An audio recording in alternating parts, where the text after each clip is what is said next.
Assalamualaikum warahmatullahi wabarakatuh. Innal hamdalillah nahmaduhu wa nasta'inuhu wa nastaghfiruh wa na'udzu billahi min syururi anfusina wa min sayyiati a'malina may yahdihillahu fala mudhillalah wa may yudlil fala hadiyalah. Asyhadu an la ilaha illallah wa asyhadu anna Muhammadan abduhu wa rasuluh. Amma ba'du. Segala puji bagi Allah yang telah menurunkan Al-Quran kepada hambanya sebagai cahaya penerang, petunjuk jalan yang benar, obat dari segala penyakit, dan pembawa rahmat bagi seluruh alam. Salawat dan salam semoga tetap dilimpahkan kepada junjungan kita Nabi Muhammad sallallahu alaihi wasallam beserta keluarganya dan para sahabatnya. Yang kami hormati Bapak Ibu Dewan Juri dan segenap panitia penyelenggara lomba. Pada kesempatan yang mulia ini, izinkan saya memperkenalkan diri terlebih dahulu.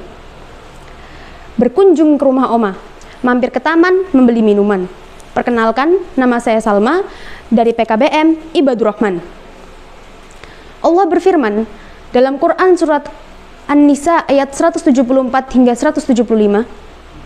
Ya ayyuhan nasu qad ja'akum burhanum mir rabbikum wa anzalna ilaikum nuram mubina.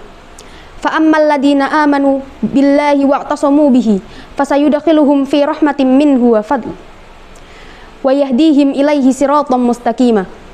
Wahai manusia, sesungguhnya telah datang kepadamu bukti kebenaran dari Rabbmu Muhammad dengan mukjizatnya, dan telah kami turunkan kepadamu cahaya yang terang benderang, yaitu Al-Quran.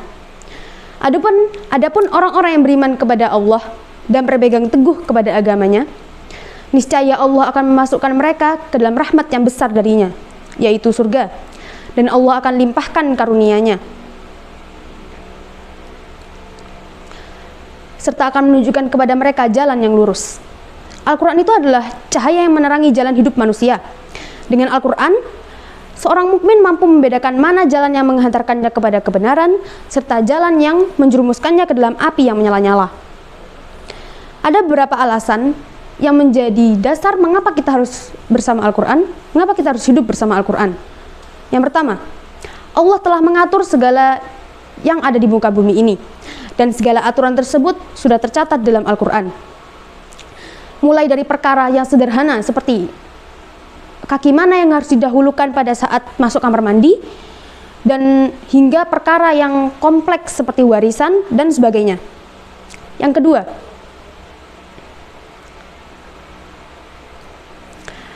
Al-Quran adalah petunjuk kehidupan yang terjamin keasliannya.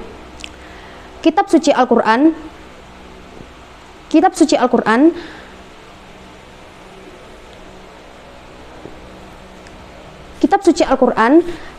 senantiasa terjaga keaslian dan keutuhannya dari tangan-tangan yang hendak merusak mereka, yang hendak merusak Al-Quran. Dalil dalam Quran surat Al-Hijr ayat 9. Inna nahnu nazzalna dzikra wa inna lahu lahafidun. Sesungguhnya kamilah yang menurunkan Al-Quran, dan pasti kami pula yang memeliharanya. Ketiga, terbukti mukjizat Al-Quran itu mudah dihafal, dipahami, dan tentu saja diamalkan. Keindahan sastra Al-Quran mampu merangkum keluasan makna pada kalimat dengan kalimat singkat, tepat, dan lugas. Selain itu, 80% struktur kalimat Al-Quran adalah pengulangan. Dalil dalam Quran surat Al-Qamar pada ayat 17, 22, 32, dan 40. Walaqad yassarnal Qur'ana lidzikri fahal mim muddakir. Dan sungguh telah kami mudahkan Al-Quran untuk peringatan, maka adakah yang mau mengambil pelajaran?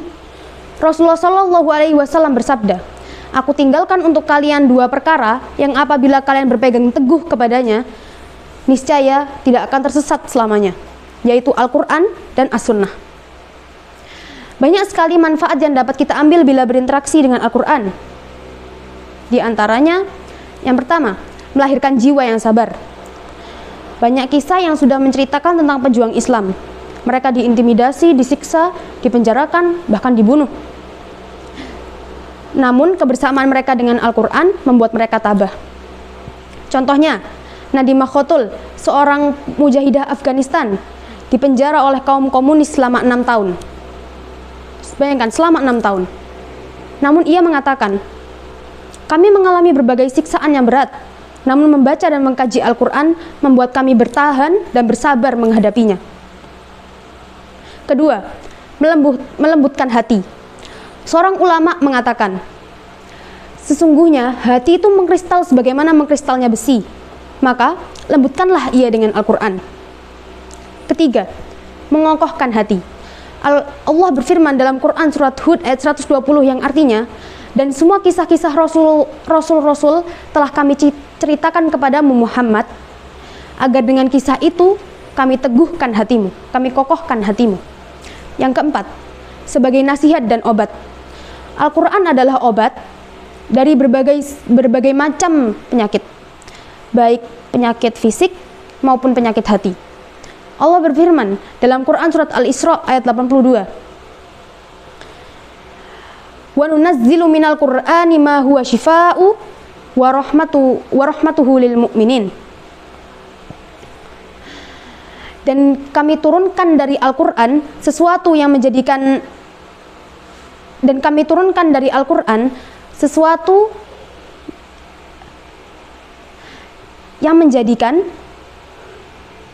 yang menjadikan penawar dan rahmat bagi orang-orang yang beriman. Lalu, bagaimana cara kita berinteraksi dengan Al-Quran? Ada dua langkah untuk hal itu. Langkah pertama, membaca dan tilawah Al-Quran. Allah berfirman dalam Quran surat Al-Baqarah ayat 121 yang artinya,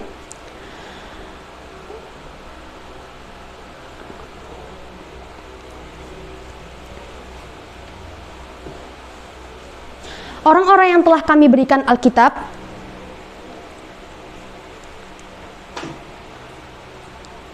mereka senantiasa membaca dengan sebenar-benarnya bacaan Al-Quran, maka itulah orang yang beriman kepadanya. Langkah kedua, mengkaji dan memahami Al-Quran. Ibnul Qayyim mengatakan, jika engkau ingin mengambil manfaat dari Al-Quran, maka puaskanlah hatimu saat membacanya dan mendengarnya. Fokuskanlah pendengaranmu dan hadirlah seperti orang yang sedang diajak oleh Allah. Dan tadabbur Al-Quran haruslah mengandung tujuan untuk mengambil manfaat dan mengikuti apa yang terkandung dalam Al-Quran. Oleh sebab itu, hidup bersama Al-Quran adalah kenikmatan yang tiada tara. Semoga Allah Azza wa Jalla menjadikan kita semua termasuk orang-orang beruntung yang menjadikan cahaya Al-Quran sebagai pedoman dalam menjalani kehidupan yang penuh dengan jebakan dan fitnah. Tanpa sadar, waktu telah berlalu begitu cepat. Demikian, kata demi kata sudah saya sampaikan, kalimat demi kalimat sudah saya katakan. Kekurangan hanya barang tentu, karena kesempurnaan hanya milik Allah Subhanahu wa taala. Subhanakallahumma wa bihamdika asyhadu an la ilaha illa anta astaghfiruka wa atubu ilaik. Jazakumullahu khairan saya sampaikan. Wassalamualaikum warahmatullahi wabarakatuh.